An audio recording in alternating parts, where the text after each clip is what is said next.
ಊಟ ಹೆಚ್ಚು ಆಗ್ಬಿಟ್ಟದ, ನಮ್ಗೆ ಪೈತಪ್ಪಿ ಊಟ ಹೆಚ್ಚು ಮಾಡೀವಿ, ಚೆನ್ನಾಗಿ ಜೀರ್ಣ ಆಗೋ ತನಕ, ಹಸಿವೆ ಆಗೋ ತನಕ ಊಟ ಮಾಡಂಗಿಲ್ಲ. ಅದು ಒಂದು ಬಿಟ್ಟು ಮತ್ತೇನು ಮಾಡ್ಬೋದು?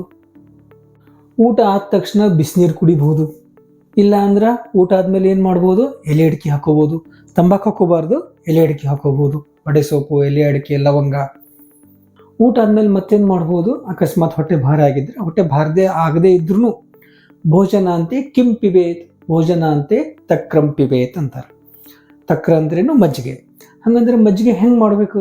ಮಜ್ಜಿಗೆ ಹೆಂಗೆ ಮಾಡ್ಬೇಕಂದ್ರೆ, ಒಂದು ಪಟ್ಟು ಮೊಸರಿಗೆ ಅರ್ಧ ನೀರು. ಮಜ್ಜಿಗೆ ಒಳಗೆ 4-5 ತರಹದ ಮಜ್ಜಿಗೆ ಅವ. ನಾಯಿಗೆ ಹೆಂಗೆ ಹೇಳೋದು, ಅದು ನಮ್ಮದು ಜೀರ್ಣಶಕ್ತಿಯನ್ನು ಹೆಚ್ಚು ಮಾಡಬೇಕು. ಜೀರ್ಣಶಕ್ತಿ ಹೆಚ್ಚು ಮಾಡಬೇಕು ಅಂದ್ರೆ ಸುಶ್ರುತ ಸಂಹಿತೆ ಒಳಗೆ ಹೇಳ್ಯಾರ ಹೆಂಗೆ ಮಜ್ಜಿಗೆ ಮಾಡ್ಬೇಕಂದ್ರೆ, ಒಂದು ಪಟ್ಟು ಮೊಸರಿಗೆ ಅರ್ಧ ನೀರು ಹಾಕಿ ಅದನ್ನು ಚೆನ್ನಾಗಿ ಕಡಿದು ಅದ್ರ ಮೇಲಿಂದ ಬೆಣ್ಣೆ ತೆಗೆದು ಆ ಥರದ ಮಜ್ಜಿಗೆ ಉಪಯೋಗ ಮಾಡಿದ್ರೆ ಅದರಿಂದ ನಮ್ಮದು ಪಚನ ಶಕ್ತಿ ಹೆಚ್ಚಾಗ್ತದೆ. ಈ ಥರದ ಮಜ್ಜಿಗೆಯನ್ನು ಉಪಯೋಗ ಮಾಡೋದು ಇದು ಒಂದು ಹಾದಿ.